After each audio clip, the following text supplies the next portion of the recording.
23 जनवरी 2026 का trading session है। पहले मैं ट्रेड एक्सप्लेन कर दूं। यहाँ पर एक सपोर्ट लेवल है, एज यू कैन सी पीछे लेफ्ट साइड पे जो लेवल मैंने बनाया है, और ये वीकली आ रहे थे कैंडल्स।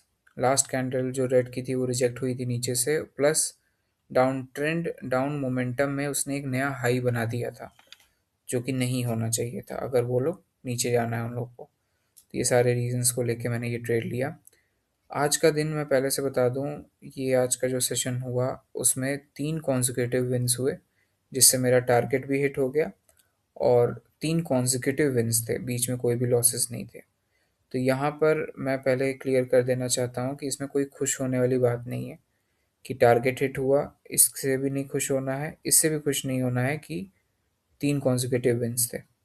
खैर, ये वाला ट्रेड विन हो गया। सेकेंड वाला ट्रेड एक्सप्लेन कर दूं फिर बताता हूँ।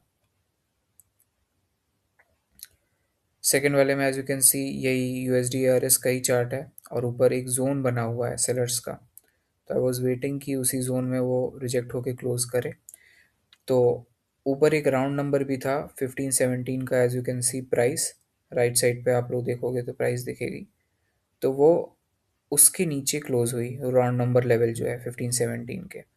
तो उस हिसाब से मैंने डाउन के लिए ट्रेड ले लिया, इवन तो वो सेलर्स का जो जोन था, रेजिस्टेंस जोन था, उसको ब्रीच किया। बट पिछली जो कैंडल थी उसने एक तो गैप अप करके कैंडल बनाई थी।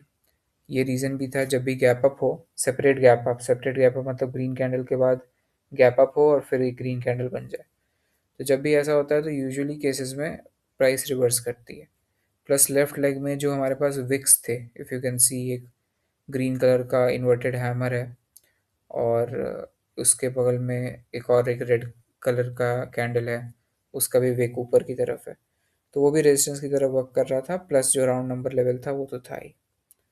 तो ये दूसरा ट्रेड था जो कि विन हमारा हो रहा था। हमें ये समझना है कि विन्स या लॉसेस या एसएल हिट या टारगेट हिट हमारे हाथ में नहीं है। हमारे हाथ में है सिर्फ एग्जीक्यूशन। तो हमें उस पर फोकस करना है। तो एज यू कैन सी ये सेकेंड वाला ट्रेड विन हो गया। अब ये थर्ड आ जाते हैं। फिर से प्राइस ऊपर आ रही थी, बट मुझे हेजिटेशन था, क्योंकि इस बार जब पिछली बार जब सेलर्स आए रेजिस्टेंस जोन से तो सिर्फ दो ही कैंडल्स आए, और फिर एक ये आ गया, फिर बायर्स आने लगे। एज यू कैन सी इस बायर का कैंडल का पिछले ग्रीन कैंडल के विक में क्लोज होना बहुत इंपॉर्टेंट था, और ये रेजिस्टेंस जोन में क्लोज होना बहुत इंपॉर्टेंट था। तभी मैंने ये डाउन का ट्रेड लिया, वरना मैं नहीं लेता। क्योंकि जो मार्केट स्टोरी है वो अब के लिए ही है। क्योंकि सेलर्स जो इस बार आए थे, इफ़ यू कैन सी, पहले जितनी बार भी सेलर्स आए हैं रेजिस्टेंस जोन से, वो लोग नीचे तक गए थे काफ़ी, या मोमेंटम अपना लाए थे। बट यहाँ पर जब सेलर्स आए तो दो ही कैंडल्स आई, और उसके बाद फिर से बायर्स वापस आ गए। तो इसलिए ये ट्रेड रिस्की हो जाता अगर पिछला जो ग्रीन कैंडल है वो रेजिस्टेंस जोन के ऊपर क्लोज करता।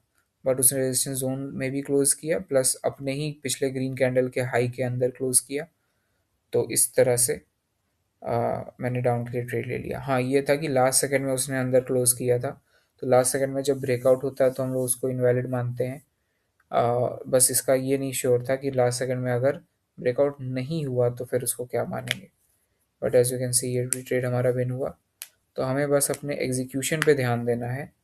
बाकी एसएल हिट हो या टारगेट हिट हो, हमें नहीं पता कि क्या होने वाला है, क्योंकि बाइनरी में भी या नॉर्मल ट्रेडिंग में भी कुछ भी हो सकता है कभी भी। हमें बस अपने एंट्री पे फोकस रखना है। That's it.